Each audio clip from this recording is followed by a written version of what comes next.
thunderstorm warning for northeastern Hardin County, Illinois, southeastern Gallatin County, Illinois, north-central Crittenden County, Kentucky, Union County in northwestern Kentucky until 3:15 p.m. At 2:35 p.m., a severe thunderstorm was located 9 miles west of Sturgis, moving northeast at 35 miles per hour. Expected hazards include ping-pong ball-size hail and 60 miles per hour wind gusts. This is a radar-indicated threat. The following impacts are expected. People and animals outdoors will be injured.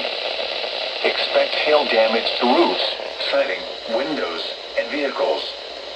Expect wind damage to roofs, siding, and trees.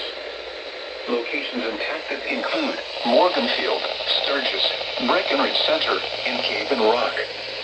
Repeating, a severe thunderstorm warning has been issued until 3:15 p.m. for the following counties in Illinois, Gallatin and Hardin, and the following counties in Kentucky, Crittenden and Union.